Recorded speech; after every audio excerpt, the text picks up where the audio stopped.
Hey guys, welcome to the Octopodd. Yes, that's Octopodd with 2 D's. Because in life, everything's better with double D's. Sure. I'm Curtis, I'm the loud one, and this is Chris, he's the fat one. Hi. I don't know why. You make me laugh when you just go, hi. Hi. I am the fat one, hi. Hi. Okay. Today we'll be talking about the 3 movies we watched this week, which is... Do you remember?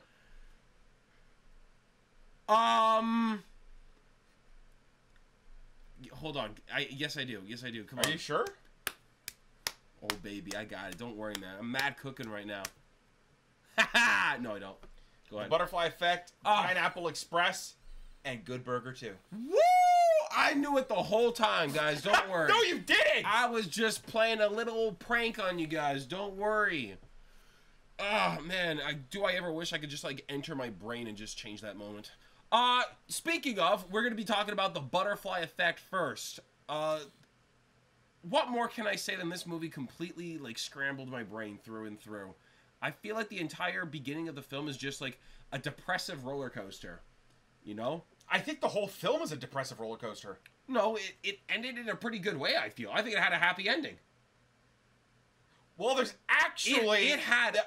I have to, like, explain that there are actually 4 endings to the film. Okay, but which one's the real one?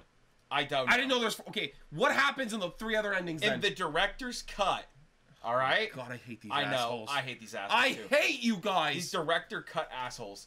In the director cuts, he goes back to himself as a baby in the womb and kills himself. No, I don't like that. Yeah. That's terrible. I know. You know what that reminds me of? It reminds me of 2001: A Space Odyssey Pass. It's such a stupid ending. No thanks. Yeah, and I think there's one where he actually, the other 2 are variations where he does go and actually talk to her again. Oh. And tries to, like, reconnect, you know? In a different way, because now that she's in a better part of her life, he can't ruin it, because it was the past that would ruin it, not the future. Yeah, but I'll be honest, I actually like the theatrical ending the most. I like the ending that we saw, that he just sees her, he passes by her, and he just keeps moving, because he knows this is what has to be done, kind of thing, you know? Yeah. I like that a lot. The director's cut?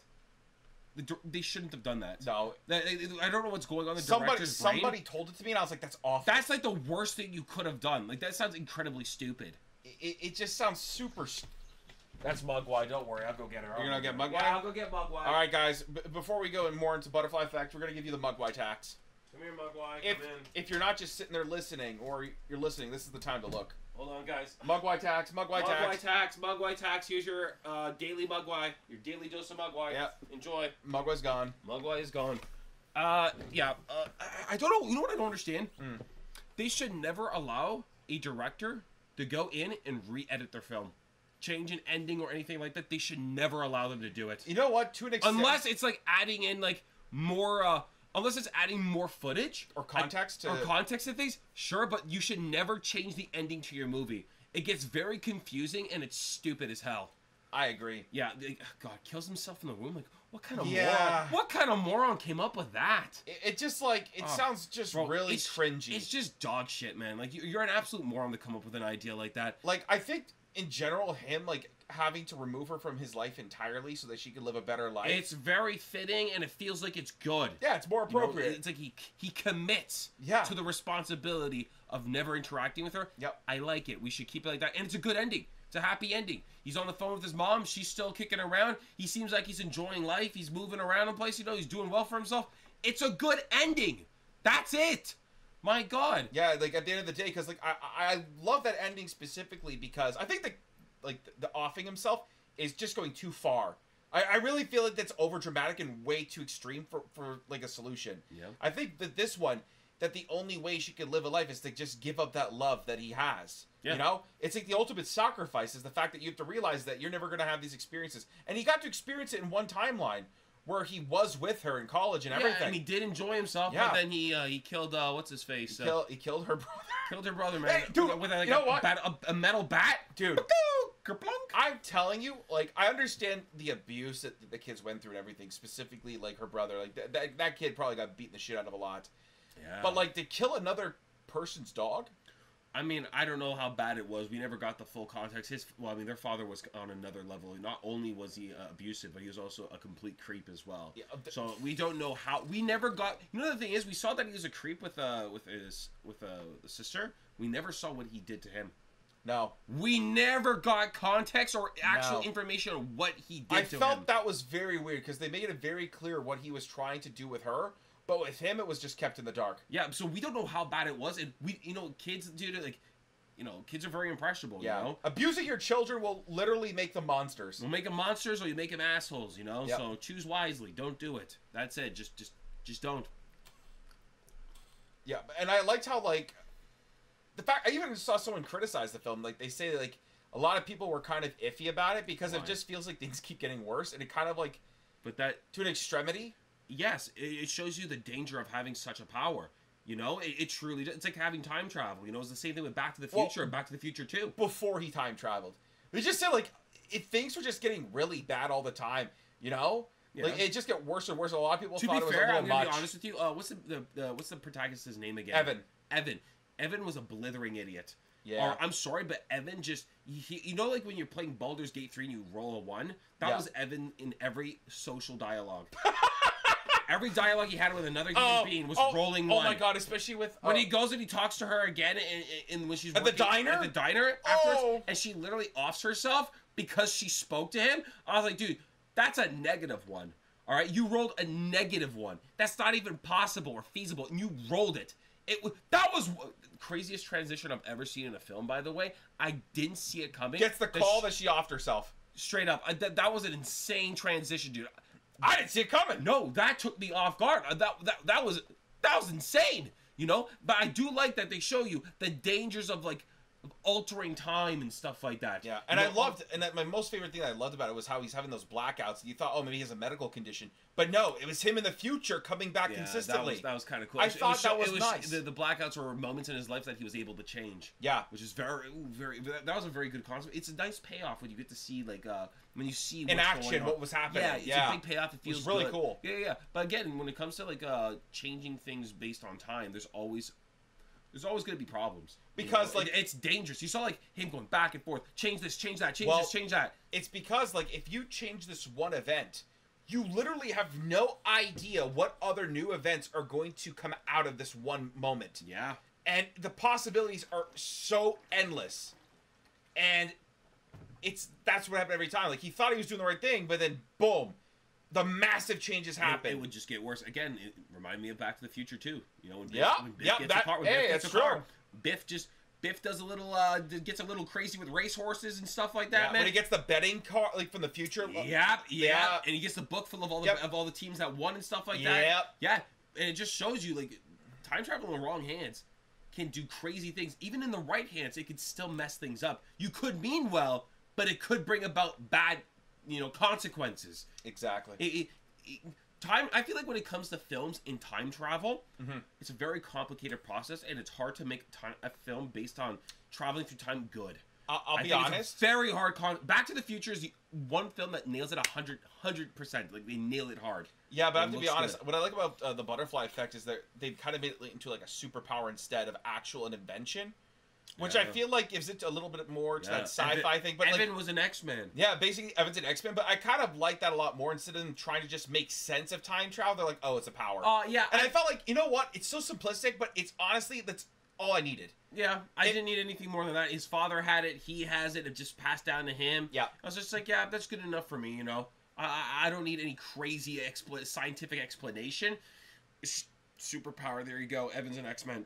Also, can we talk about the granola bar scene? Guys, the granola bar scene is possibly the funniest and greatest moment in all of cinema history, all right? I don't know why. Okay, it's crazy to me. When she literally sits at the bench and he rolls up like Xavier, all right? He rolls on up, and then she's like, you want a granola bar? Why are you offering him a granola bar? And the worst thing is, she doesn't try to help him by feeding it to him. He has like prosthetics. He has prosthetics, and then she, like, trying to hand it to him. He grabs it and crumbles in his hand, and he looks all sad and stuff. But it's like, of course it's gonna crumble. It's a Nature Valley bar. They all crumble. The best even part, even in actual hands. Yeah, but the best part is you know what bar it is, but they didn't even have a wrapping on it. You know it's not an advertisement kind of placement thing or whatnot. It's not. Like the director thought, this is a good idea. This is a metaphor. He's broken like the granola bar. And the worst part is that, so you thought the granola bar was bad, right? When she hands him the granola bar, they end up having the cringiest and weirdest conversation ever. Yeah. It was bizarre. I think his homie was named Lenny, Mr. Planes, Mr. Airplane. We'll call him, I think his name was Lenny, wasn't it? Something like that? I'd rather call him Lardass. Lardass. All right, so Lardass, she's with Lardass now, and he's talking about, you ever thought about what it could have been with me? And I was just like, oh, bro. And bro, I was just like, bro, you should have stopped at that freaking Nature Valley bar, bro. Yeah. That was cringe enough, and now it's getting worse. Like, just shut up. It's like they keep showing like how broken a man he is. Like, I can just tell. I'm looking at him. We get it. He looks pale as hell. He looks like a ghost. He looks like a ghost in a wheelchair. He's completely depressed. I mean, hell, we even cut to a scene of him with just trying to drown himself in the bathtub, and he forgot the toaster. I love that part, and he walks in, the brother, and he's what was the brother name? There's a Tommy. There's Tommy. I think it's Tommy. Future, like, good Tommy was just too much of a bro, dude. Yeah, he was funny. It's incredible how much of a great person he becomes when he's not abused. Yeah, but I love the part where he's just like, you forgot the toaster. Yeah, again, another great line. I'm gonna be honest with you, the Butterfly Effect is not a perfect film. No. All right? But it is a very good film, and it's very entertaining. I genuinely liked it, and I didn't think I was going to, because I'm not the biggest fan of Ashton Kutcher. I'm going to be real with you guys. No, me either. I've not seen a lot of his work, and I don't know, I'm just not a big fan, but I didn't mind him in this, and the film was good. You know? If I didn't mind him, that means he did a good job. Yeah, I think I like the concept more than anything of the story. I think the concept hard carries this entire film more than anything else. It does. It really does. It's like I told you, it's not every day where you get a film based on time travel, and it's actually good. It's way too hard to nail. Again, I think it's because they went and oversimplified it to a point that it's good enough to make sense. Oh, Adwood's coughing. You okay, bud? Is that a Nature Valley bar, bro? Yeah, you got that Nature Valley bar? Sounds like it, man. I'm telling you, the Nature Valley bars, bro, one of the worst things. Like, you know the thing is that they taste really good. I'm going to be honest with you. I'm going to lay down the facts. Nature Valley bars, they taste pretty good. Not sponsored, by the way. But hey, Nature Valley bar, if you're looking, don't ask. If you grab those things, they will crumble. I don't know why. Oh, they're the crumbliest thing ever. Even if you're opening the package, they're going to crumble as you're opening it. Yeah. You're not saved with the Nature Valley bars. Like, guys, what are you doing there? Add more honey, peanut butter, something to just hold it together, for God's sake. Something to bind the shit out of it. Bind the hell out of it, God. We don't want a crumbly mess when we open it, man. No. I feel like if I'm going to make an apple crisp, I'm just going to open up Nature Valley bars and just pour it on top. That's what I'm going to do, man. I don't know. Screw Nature Valley bars as a whole. Entirely? They taste good. So you could probably crumble up in a bowl and just like eat it with a spoon, maybe. Have it like cereal or something. I don't know. Pour some milk in there. You know, get really creative with it. Oh, it comes out more like a cereal than a bar. So I wanted to say I also the segment when he's in prison, when he literally goes up to the I'm gonna be honest to the Nazi guys, and like he starts like throwing out every racial slur in the like. This man is grasping at straws. He's trying so hard to be like, guys, I'm just like you, I promise. Yeah. Just slur after slur after, and he's got his little book checking it off every Making person. Sure he's nailing all of them, man. Yeah, I got this one. Oh, that one? Almost forgot you, too. I got that one, too. And then he gets on his knees, ready to go, like, just blowing some hoses, man. I'm like, bro, you can't do that. I'm going to be real with you. I literally thought... You thought he was going to do it? Dude, I thought he was going to go down on him. I knew my man Evan wouldn't do it, dude. Dude, there's something... I believed in Evan. It's just like... The fact that he even got to the point to his knees, I was like, oh no, he's too committed to this. Catch him off guard, man. And he goes like, yeah! And he stabs them, man. He beats the shit out of them. That was really cool. That was actually sick as hell, but very, very concerning. I thought he was going to really go in on it. No. I tell you, man. I believed in Evan. I knew he wouldn't... I knew he was better than that, you know? I don't know, man. I don't know. He seems like he was really desperate to change the future. Okay, I don't think he's that desperate to go down and, you know... He's killed people. You think he wouldn't suck a dick? Well, I mean, why suck a dick when you can just kill them? He's already gone he's already gone, like, the extra mile. So he already has his answer to every question. I'm just gonna kill them. Every instance that I'm faced with adversity, I'm gonna kill them. I think that makes sense. If he could kill Tommy, why can't he kill Nazis in prison? True, actually. You know, I feel like it's a very easy thing. They're not equally as evil. I feel like Nazis are pretty Tommy also killed the dog. Yeah, but I feel like Nazis have done a lot worse. You know, they kind of screwed around with Indy a few times. You know. Oh, it's true. Yeah, they screwed around with Indiana Jones a few times. So you know, they're kind of on my bad guy list already. So. That's the reason they hate them. They messed with Indiana Jones. That's the reason they hate them. They messed with Indy. How could they? But that's a question to all of you. Do you think Evan would have sucked the dicks? If you're on Team Evan sucks dicks, let us know down below. If you're on Team Evan doesn't suck dicks. Hey, I'm just gonna plug. I'm gonna plug a quote from the movie we watched afterwards. Got to suck the day's dick, bro. Gotta suck today's dick. Something like that. I can't remember. It was suck the day's dick or something. It was exactly that, man. You're right. But we're gonna get in that soon. We're gonna get into the next movie soon. We just want to talk about this a little bit more if we have anything left. I just wanted to say that one thing I actually want to give big props to.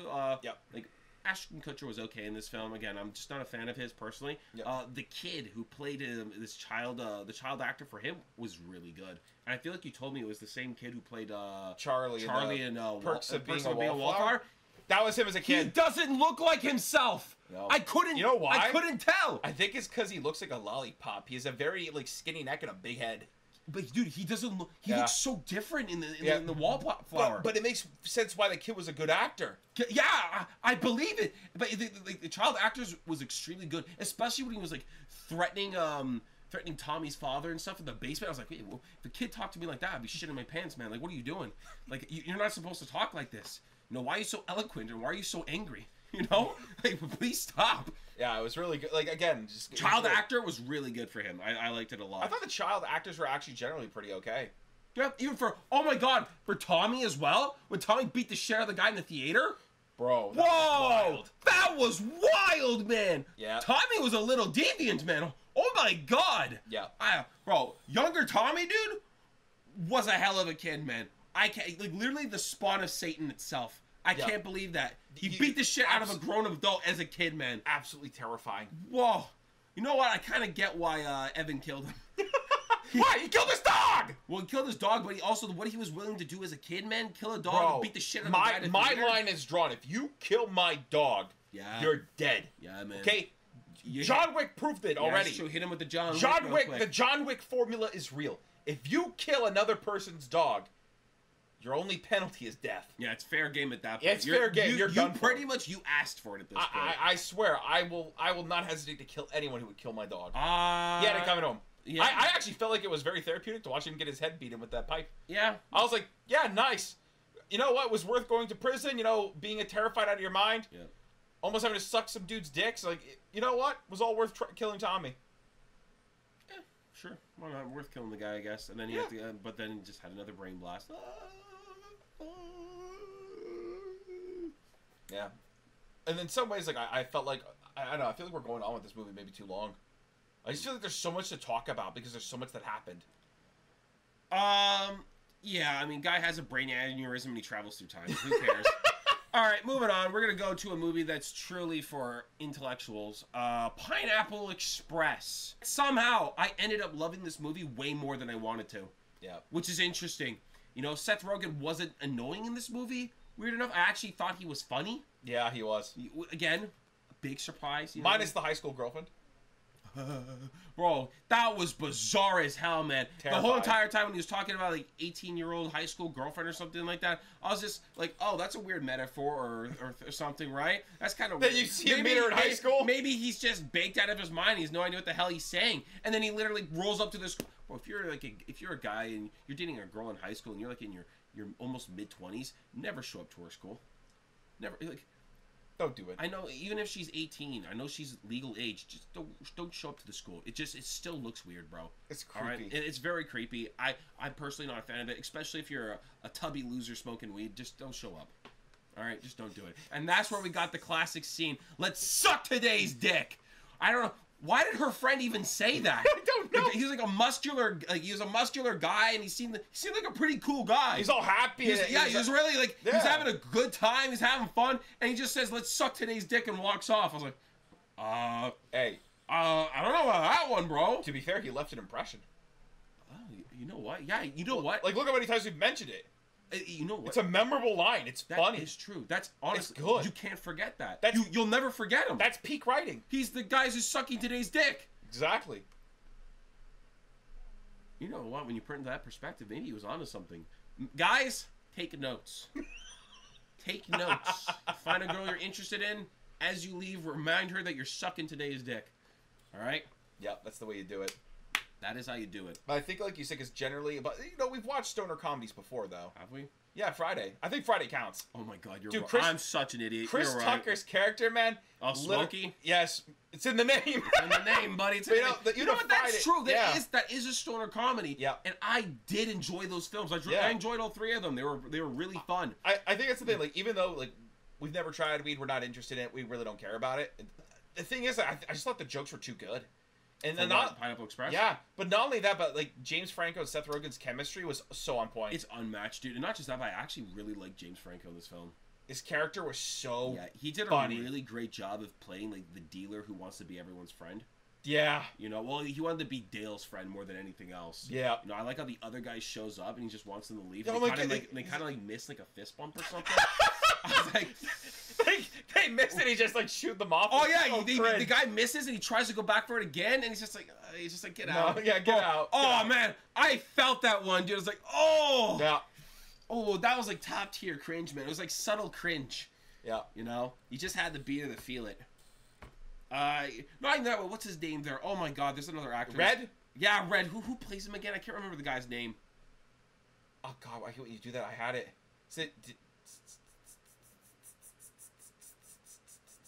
What is that? Who's? I'm thinking.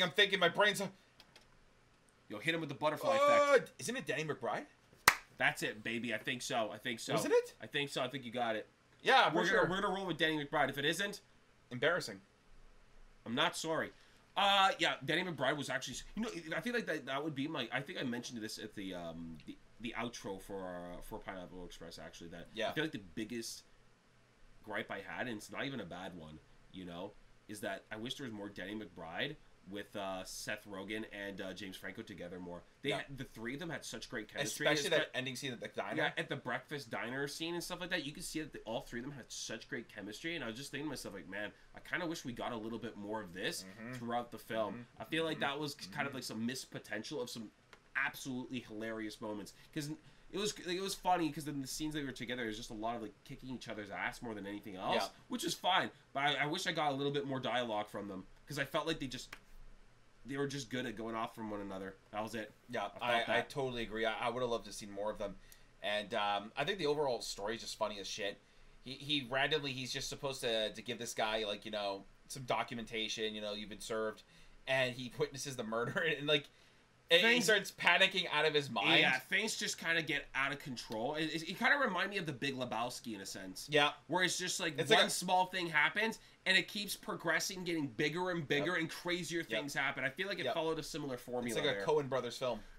Yeah, a bit like a Coen Brothers film. A little something happens, and then it explodes into this massive, like, problem by the end of it. Like, I'm still, like, incredibly surprised that they actually took out all the drug dealers and killed everybody. When they started actually blasting people, I was like, what? You know what? Huh? I didn't expect the movie to be as violent as it was. You know, does that make sense? I just expected more of a comedy. But no, some people got messed up, man. People got blasted to the high heavens. Holy shit. Like, what was that? Even, like, Dale got his ear ripped off. Like, a part of his ear... No, not ripped off, but, like... It was blasted off? It was, like, blasted off, man. He just, like, lost his little ear there. And there's, like... Yeah, a lot of people got shot and killed. They literally took out two of the biggest drug lords. Yep. They got rid of two big... They're absolute morons, and they killed two huge drug lords. Yeah, and a corrupted cop. And a corrupted cop. Man, they did a lot of damage. They literally saved the day. Actually, yeah, they actually did save the day, in a sense. They're heroes. I think they're just idiots. I feel like, you see, like, there's a difference between a hero and an idiot. A hero does something because they're courageous. Dale was courageous. He went back to save his friend. His best friend in the world, man. He went to save him. No, but here's the thing. He went to save him. He didn't go in there to stop an entire drug lord. He didn't go in there to kill them all. That was the side quest. That was not his intention. The main... He did not go in there. He improvised. A hero, all right. He is a hero, yes. He's not a hero. Dale's a hero. Dale's not a hero. He literally picks up his homie and runs up in his undies, all right? That's not a heroic thing to do. That is very heroic. Run outside on an exploding building in your undies? Yes.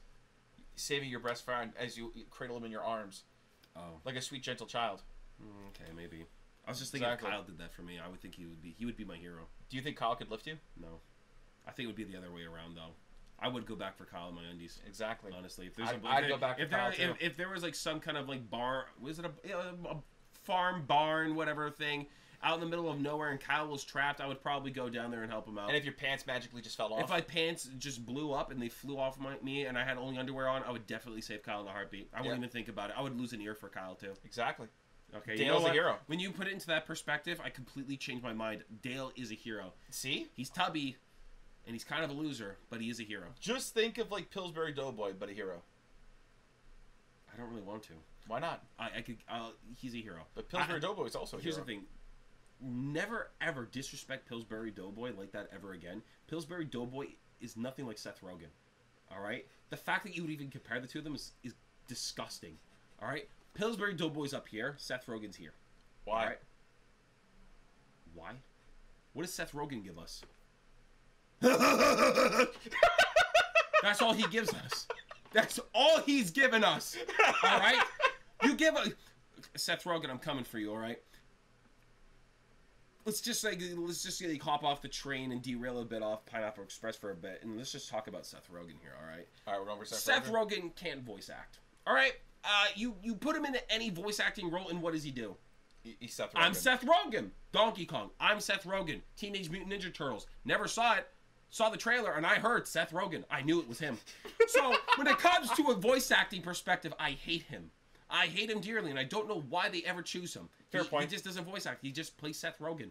You know? Yeah. That's it. It's not Donkey Kong. It's Seth Rogen. But don't a lot of, like, actors kind of do that kind of thing? Yeah, I feel like they should start hiring voice actors and stop hiring Hollywood actors. I think it's a big mistake. Hire voice actors that can actually produce a really good voice rather than these celebrities who just barely alter their voice. I think it's just a pain in the ass. Or just like in general celebrities who actually can voice act, like Mark Hamill. Oh yeah, if it's a celebrity like that can voice act, you know the thing is if they put the effort to voice act, they literally change their voice, and it's just like, oh, that's different. For a good example is Robert Pattinson in the Heron and the Boy. Yeah, I saw the trailer and bro, you don't even know it's him. No, like he actually put effort. You know, that's what I like to see. And that's what Seth Rogen is. No effort when it comes to voice acting. And Pillsbury Doughboy is effort time and time again, all right? My man's cooking literally, all right? Well, baking. But he's making cookies. He gives us value in our lives. Seth Rogen doesn't give me any value, all right? He just kind of annoys me. And then he makes, like, good movies here and there, you know? Okay, you know what? See, when I give the perspective, it kind of makes sense, no? Do you think Pillsbury Doughboy would be a good voice actor? Why would Pillsbury Doughboy need to be a voice actor? His career's made. He literally makes cookies for a living. He owns his own brand. My guy's a businessman. Why does he need a voice act? He has his own business, Pillsbury. That's a good point. I don't think anybody owns Pillsbury. I think Pillsbury owns them. Oh. Yeah. It's not really a hot take. It's more so of a theory. It's a theory that Pillsbury Doughboy's real? I think he is real, and I think he owns his own business, and he just pretends that somebody actually owns him as a business, but it's the other way around. So it's really him in the commercials? Yeah.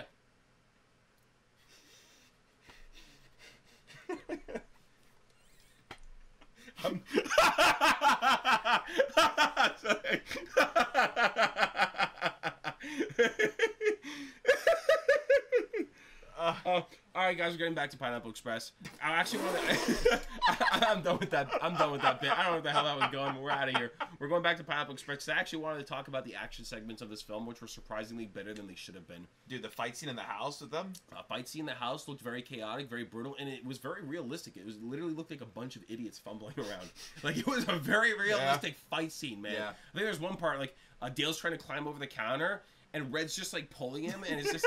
It looks stupid as hell, but it's just like, yeah, idiots would fight like this kind of thing. They're all inexperienced fighters. Trying to fight. They're just, like, throwing, like, glass at each other's heads and stuff like that. Yeah. Oh, when Red threw the ashtray at his head, for some reason that looked like it hurt. Like I felt the pain, and it hit him right in the temple. You could have killed the guy straight up, right, like just like that. Not even that, but even the car chase scenes looked good, which is surprising. You know what? Yeah, because there's some action films, Quantum of Solace, that have car chase scenes that look like dog shit. When Pineapple Express's car chase scenes look better than a James Bond film, that's goddamn embarrassing. All right. But Pineapple Express even had good action sequences in cars out of it. I even like the scene when they made like the funny trope, you know, oh, just kick the glass window, you know. Yeah, just it was do that. so good. They do it in the movies, it's gonna work for sure. Well, you know, gets his foot stuck in the window and pulls his groin. I'm like, yeah, that seems a lot more realistic. Plus, it's like a police car window. Yeah, I feel like they're bulletproof. Are they 100% bulletproof? I think so. I would feel that they would be, or they're more durable than most windows, at least. Yeah, to the very least. So I mean, great idea, I guess. You know, I think that was about it. That's all you got for Pineapple Express? I feel like that's all I have for Pineapple Express. I mean, what am I supposed to say? Like, it was a good movie. I laughed. I had a great time. It did its job. It gave me the ha-has and it gave me the hee-hees. You know, and I liked it more than I should have because I expected to not like it. But I did like it. But I ended up loving it. Because, like, I kind of felt like you say, like Seth Rogen, I'm kind of like, okay, it might be cringe. You know, the humor might not just be there. And it never went into the cringe route. It was just constantly funny. Like I told you, man. You know what the weird thing is? There's always that line of cringe and funny. No, here's the thing. When it comes to comedy films, there are some films that kind of dance on the line of cringe. Very weird take, but I don't think Pineapple Express ever danced on the line of cringe. I think it was just... It was constantly funny. It was constantly funny, and I never felt that it was borderline cringe at all. No. It was just a funny film. It was well written in terms of a comedy and stuff like that. It was a good movie. Seth Rogen, congratulations. You got a gold star for me. You know, that's a lot. That's a lot for Seth. All right. So good job, Seth. Good job, Seth Rogen. Proud of you. We love you, kind of. That was a banger. I'm starting to love you, not as much as Pillsbury, but I do love you a bit. Just a little bit. Just a little bit. I feel like that's about it for Pineapple Express. I've got nothing more to say about it. Do you have anything else you want to bring up before we move on to the next film? Not really. No. No, not at all. No. All right, guys. That means we're gonna move on to the final film of the day. The final film. The final film of this week, actually. Good Burger 2! For this segment, we will be having a special guest. Sadly. How unfortunate. A special guest. Coincidence that I mentioned him previously? I think not. Our special guest will be the man with horrible takes, Kyle! Yay. Yay. Welcome, special guest Kyle! Woo! Woo! Let him know who you are. Thank you. It's me, the hostess with the mostest, the guy with the best movie critiques and taste. And we're about to eat this delectable burger. Hey, yo, the good burger, would you say? Good burger? I'd say it was a pretty good burger. Whoa! Could there have been 2 of them? Whoa! Interesting. We're going to be talking about Good Burger 2, people. So, Kyle, let us know. Did you like Good Burger 2 as someone who's recently seen it? Yeah. Was a huge fan of the first Good Burger. Grew up with it. Really, really good. Really loved it. Yeah. You know what? I didn't mind this one. I actually kind of thoroughly enjoyed it. There's definitely some big things I didn't like about it. Good. I mean... I think like the essence of it was still there. Yeah. There was a lot of cameos in the first one, which I didn't mind, but for some reason I didn't like the cameos in this one as much. Yeah, like Shaquille O'Neal and stuff was in the first one. Yeah. This one I just didn't like the cameos. They didn't really fit. Yes. But I think the essence was there. I was actually kind of sad because I really liked the side characters in this one. Like I think Ed's son was really good. Yes, dude. I think even the little romance between the manager and then the niece, I was like, you know what? Kind of want more. I was a little bit sad because I wish they fleshed out like the sidelines a little bit more, like cut out the celebrities a little bit more and actually focus. Like I know it's like not a super serious movie, but I kind of almost wish they made it a little bit more serious. You know what I mean? No, I actually agree with you.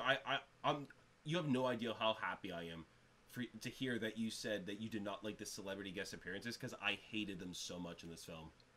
It felt very out of place, and most of them are nobodies to me. Yeah. You know, I think there was one guy, I can't remember his name, Gravy Boat or something. I can't remember. Yeah, Young Gravy. Yeah, same thing, man. I don't really care about him either. But he gave me a little chuckle, so he gets a little pass from me. That guy. That's it. Yeah. But the rest of them, I didn't like them. I was just like, what? I'm not here to watch Good Burger 2 to see these losers. You know, I'm here to see Ed and Dex. You know, that's what I'm here for, kind of thing. Yeah, I agree. There was like this stuff like the bodyguards. The bodyguards. Yeah, like they're like the henchmen. Yeah, like the goons. You know what I mean? Yeah, they call them. I like that they had no names. Oh yeah. I wish they were like more of like a threat, and like they just like Ed and them just did stuff that was like funny to like get out of it. But instead, they were just there, and they're kind of just like not even funny. They were just more cringe. You're just like. Like you wish it was like, you know, they were threatening their lives, but like, you know, they're getting out of like silly, you know. They were also kind of useless.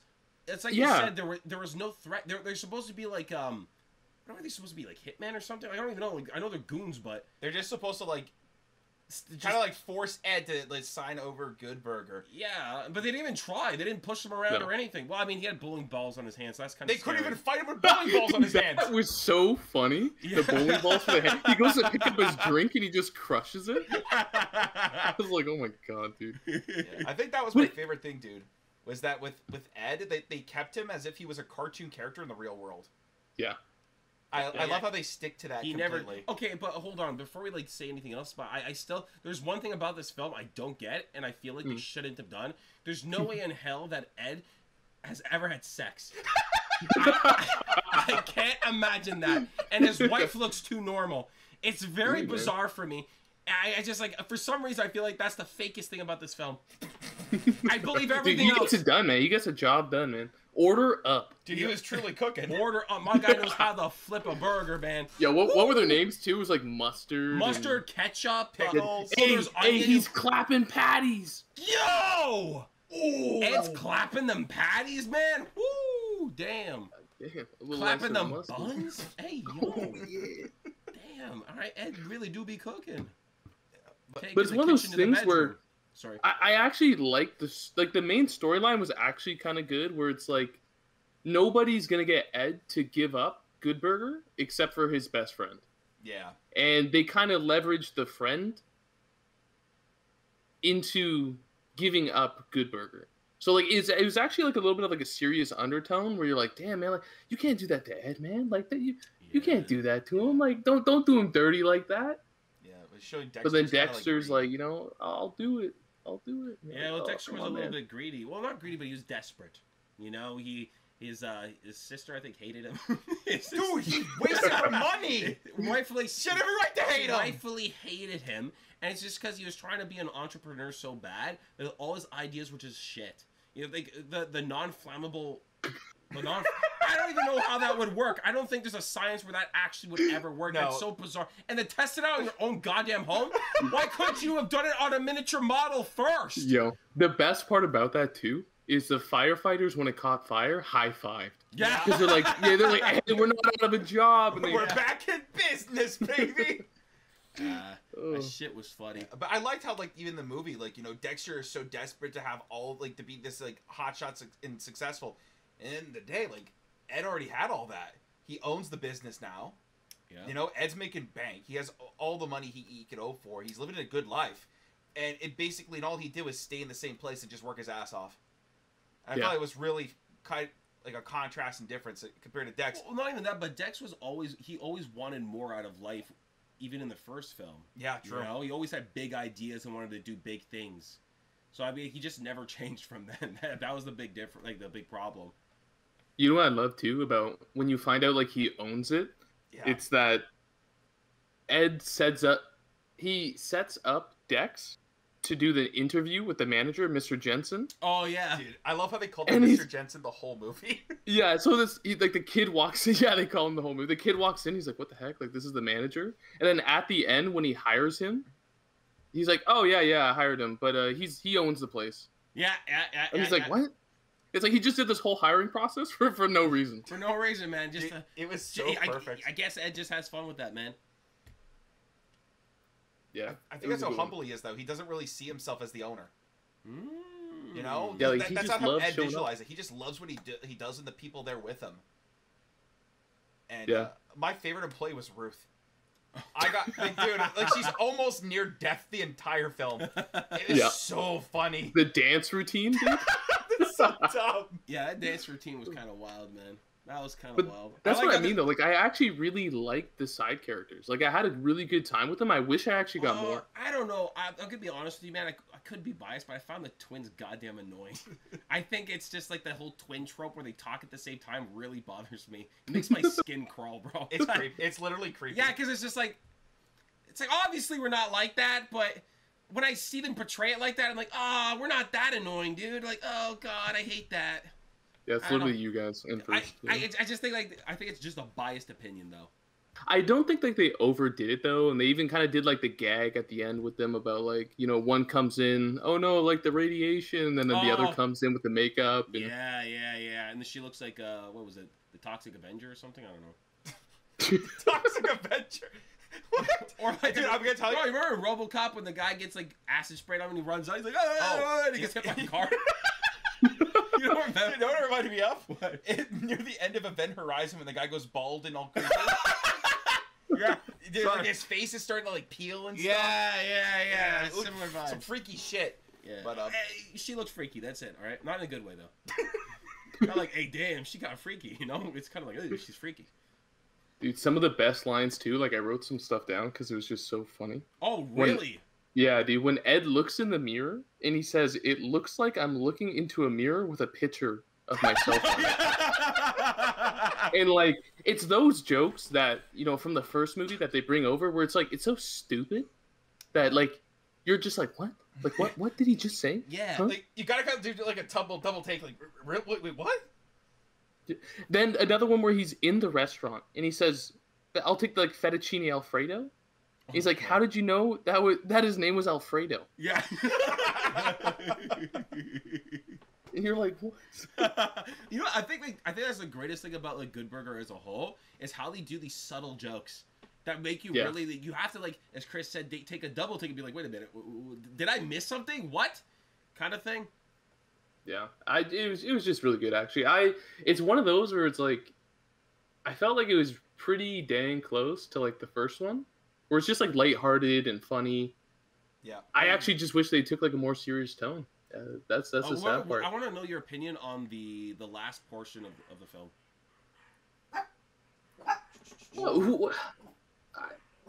I don't mind like isn't it a protagonist? Is that the evil? No, that's an antagonist. Antagonist. You were close. You got that gist in it. Close enough. Like the antagonist was like, it was like okay, like I like the idea of like, you know, you're making robots, like okay, like it's cool, it's pretty close to home, that'll happen soon. I didn't like her too much. I didn't mind the idea of like, oh, it's Mondo Burger's sister. You're like, okay, like I could see something like this happening, like I could see it coming like a mile away, but it was not bad. It wasn't bad, man. The biggest thing for me is just like I like the whole concept and idea. As in, like, kind of, like, showing, like, hey, the fast food industry is kind of going in this direction in modern times. You know, there are making more things, more AI or robots are taking the orders, maybe doing some of the cooking. Some of these establishments are already out there, and that's crazy as hell. And don't they have, like, a McDonald's? Is like fully functional? I think they do in, like, a certain state where it's totally automated. It's just freaky, because then it's, like, I don't know how to explain it, but it's different, man, because, like, when you think of fast food, right, man, like, for an example, like, you have a Wendy's on this area, and then there's another Wendy's further down the road, right? The Wendy's close by tastes like shit. These people are absolutely garbage at what they do, but the one down the road is nice as hell. You're never going to get those Wendy's, bros. You're never going to get those fast food places. It's never going to be cooked with love again. It's all going to be boring shit. And that's what I'm truly terrified when it comes to that whole thing. So I like they basically, like, showed that stuff. I think it was actually, you know, since the movie's whole based on fast food restaurant. But overall, I think the last, like, the third of the movie, I didn't really like it. No? Why? I felt like Curtis actually made this like comparison, but it reminds me of Star Wars and The Force Awakens. You know, the newest ones, the first one. Yeah, they kind of just like rehashed New Hope again in a little small variants, but it feels like the same. It's following the same story beats. Felt like, you know, like we had the same thing with what was it, Mondo Burger? It's just like, okay, it's a corporation. Yeah, they're trying to take over Good Burger or beat out the competition. It just felt like you think like they copped out a little bit too much, like they went we too should have close. just focused more. Like they should have just left the lawyer. The lawyer was evil enough. All right. Dude, lawyers are evil. Period. They're evil enough. They're evil enough. You know, just leave it at the lawyer. They didn't need to bring in like Kurt's sister and this whole other and these robot Eds and stuff. I felt like it was just like again, just following the same beats of the original film. We didn't need that. I feel like it was already going at a good pace. That was it. Yeah, I could understand that, and you know, I wouldn't mind it either. Just because, like again, like I wish they could have cut out some stuff. Even like the fire scene at the start, I was like, okay, like. I wish this was time that we got just to see more of like the two of them like develop, or just more people. Like you hear the whole time about like the niece and him, and you're like, oh, this is supposed to be like so sad, you know what I mean?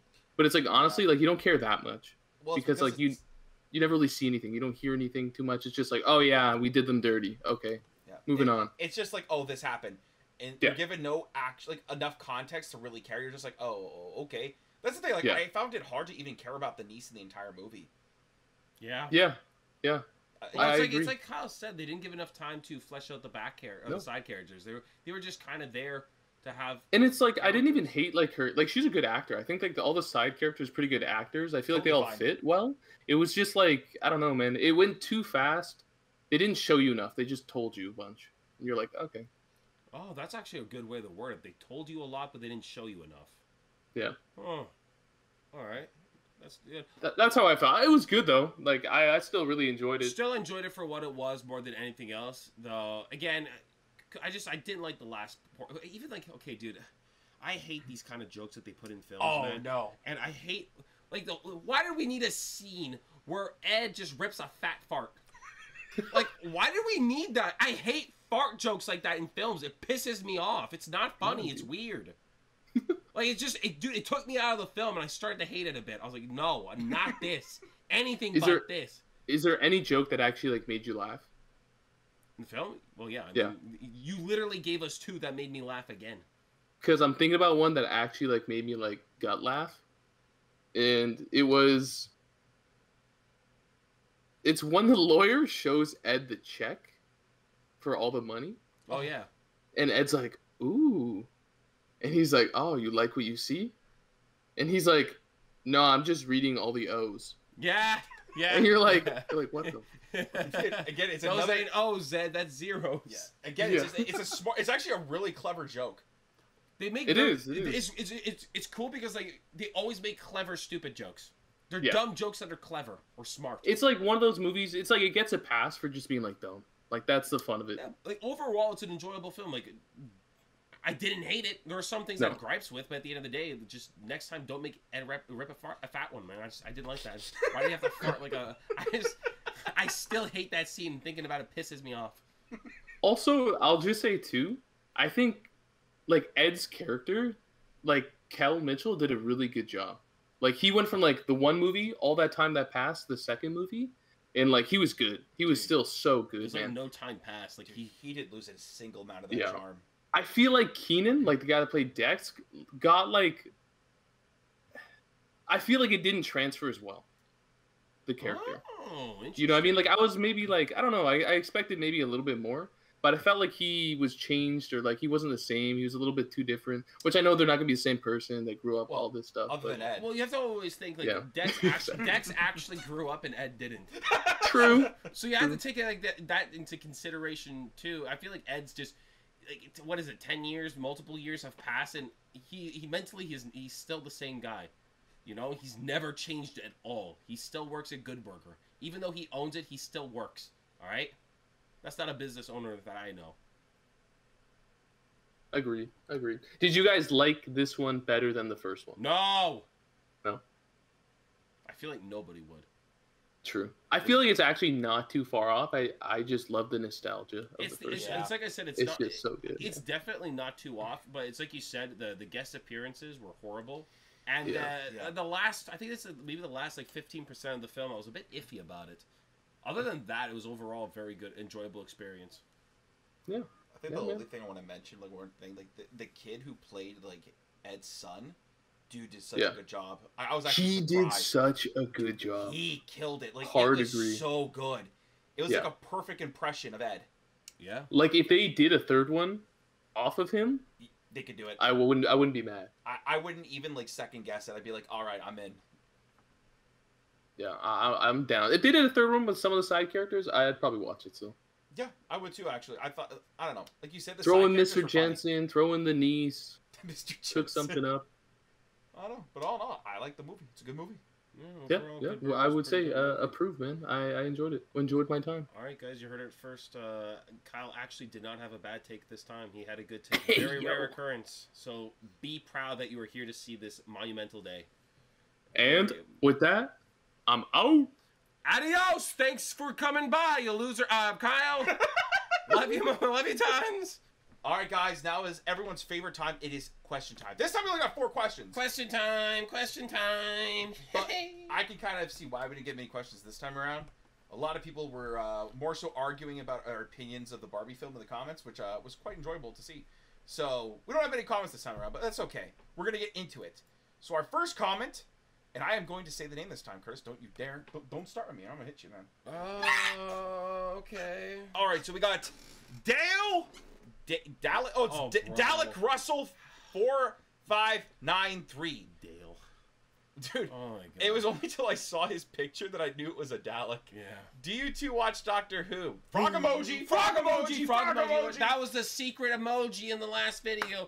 Good job, Dalek Russell 4593. We love you. We love you very much. And have we seen Doctor Who? I have watched Doctor Who once in my lifetime, and I absolutely hated it.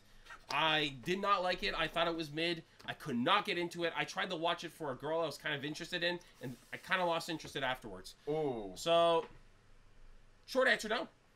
Short answer, no. Kind of, but no. I've never given it a shot. It's so- like it's an acquired taste. I guess so. I've just never been interested enough to watch it. There's just like, there's too many of like different doctors or different series, and I already have a big problem when it comes to committing to TV. I know that there's no way in hell I'm gonna find the time or care to commit and actually get through it all. So I can't do it. That's the only reason why. So no. The answer is no. We don't watch Doctor Who. Nope. All right, moving on to the next question. Give us question number 2. All right, we'll go for this one. Yes, sir. All right, I gotta go in. Oh, Open it up. it's from Michelle York 7647. Michelle again. Hello, Michelle. Michelle again. Welcome, Michelle. Welcome. Michelle says, as hardcore gamers, will you not ever react to games turned into movies? By that I mean fighting games. They do not all suck, trust me. Yay, no eggplants. Frog emoji. Frog emoji! Frog emoji. Frog emoji alert. We are hardcore gamers, and there are some. So we've seen a few video games, Movies. movie adaptations, for video games. And well, from what I've seen, a lot of them suck. I saw the original Super Mario Bros. When I was a kid. And That was a rough one. That one was very rough. As a child, that was pretty rough. Yeah. Then I saw the newer one. That's not live action. It was animated, and it wasn't that bad. It was pretty okay. I didn't mind it too much. It was a pretty good film. I feel like recent video game adaptations have been going pretty okay. Yeah, I heard good things about The Last of Us. I don't care about it. I probably will never see it, but I heard it was pretty good. So it's nice. Yep. I just like seeing video games being adapted to films properly nowadays. Oh, dude. I know a lot of people have been wanting us to do the original Mortal Kombat. They've been wanting us to do like Street Fighter, Yeah. the movies. Spoiler alert, we might get into them. Not really a spoiler because it's still a might. It might happen. It's not definite, but we might get into it. So keep your pants on. Hold on to your potatoes. Hold on to your Hold on to your potatoes. So yeah, I guess I answered that question. There is a chance, but I think it's because I've already played the games in that, and I kind of get a general idea of these stories. I kind of prioritize new stories I haven't experienced. You know? That guess kind of so. excites me more. I've been interested in the original Mortal Kombat films. Yeah, maybe the original Mortal Kombat will do, but I don't know. We'll see what we do. We'll Good see. question. Thank you, Michelle. Thank you, Michelle. All right. Let's get question number 3. All right, so this one I have to go all the way to the end of this comment. Oh, And this is nice. from Karen Board. Bordage? Bordage? Bordage 3168. Bordage. Hey guys. I'll just go with Karen. And Karen says, would you consider doing another... oh no, sorry, I'm an idiot. Do not listen to me. True. Yeah. A couple of years ago, you guys did a Q&A about yourselves. Would you consider doing one anytime soon? Updates, changes that have occurred since then. Thanks for all you do, and congrats on the growth of your channel. Thank you, Karen. I appreciate it a lot. Oh, thank you. I think we did the Q&A as a special for hitting a certain subscriber count at one point. But I've never thought of doing another one. I don't know, because like I don't know where to kind of like ask. It depends. Like, in terms of a Q&A, like... more than anything, I guess, like, in this video, if you guys want us to do another Q&A video, if you want to learn more about what's going on in our lives right now, like, what we're doing now, compared to, like, the last one we've done, maybe let us know in the comments if you're interested in that kind of stuff. Maybe we'll just throw up a random Q&A at one point, or not even that. Like, I think even, like, you could just ask us the questions right here, and we'll answer at the end of the podcast. Oh, yeah. Like, these questions at the end could be anything. Yeah, it's not... Absolutely anything. You don't have to talk about, like, movies or even video games and stuff like that. Just... ask us any question you want, even questions you want to know about or something like that, and we'll be happy to answer you as long, you know, if it's interesting and stuff like that. There are no boundaries or limits to your questions. No, have fun. Not at all. Just go crazy, go wild. You know, if you were looking for a great recipe for a new brownie you want to make, maybe we got something cooking for you. No, you never know. We just might. We just might. I know a guy named Pillsbury. All right. Good question. We're going on to the final fourth question. Yeah. This is the last question, and it comes from John Campbell, 756. Hello, John. Question. He has two questions too. Two questions. Two questions. John asks, "What's the best film you've reacted to so far?" That's a hard one to like truly name the best, but let's go with what's the best that you've watched. I think maybe. I'll give you a top 3 right now. Top 3? I'll shoot right now with the top. You know what? Mm-hmm. Yeah. Oh, I'll give you a top 4. How about that? I'll give you a top 4. Yeah. Top 4, guys. Top 4 best films I've watched so far. Spoiler alert. Here it is. Okay. In no order whatsoever. All right. Yeah. Temple of Doom, Donnie Darko, Conan the Barbarian, and Step Brothers. Step Brothers has a special place in my heart. The Catalina wine mixer, baby. I'll never forget. Never forget. I love Step Brothers so damn much. Yep. That is probably one of my favorite comedies that we've done on the channel. Without a doubt. That movie just speaks to me. Mm-hmm. It is art. And it speaks to me in a way where I think it shouldn't. Almost relatable. Would you think? You know what? Just kidding. I can't think of like an action. The best is too difficult. I'll just say Step Brothers as well. Yeah. When I think of a movie that I genuinely think about often and I reference, it's Step Brothers. Yeah, Step Brothers has really stuck with us. You know, it's just a great film. There's a lot of lines I like. Maybe when she's done with the bull, she'll want the calf or something like that. Yeah, when she's got to taste the old bull, she wants a piece of the young calf. Why would you say that? And she's gonna just come over and grab my ding dong. Why would you say that to your father? Dude, I love that scene so much. All right, question 2. Which movie surprised you the most, good or bad? Whatever you were expecting, for better or worse. It was something else. God. Very good. I already know your worst. Y'all already know. I hate 2001: A Space Odyssey. Oh, but it's a cinematic masterpiece in terms of sci-fi. You're wrong. You're wrong. This movie was absolute hot trash. I hated it so much. There's only a few good parts of that film that I liked. How the robot was pretty dope. That scene was great. The monkeys and tapirs were kind of okay. And everything in between was absolute dog shit. All right?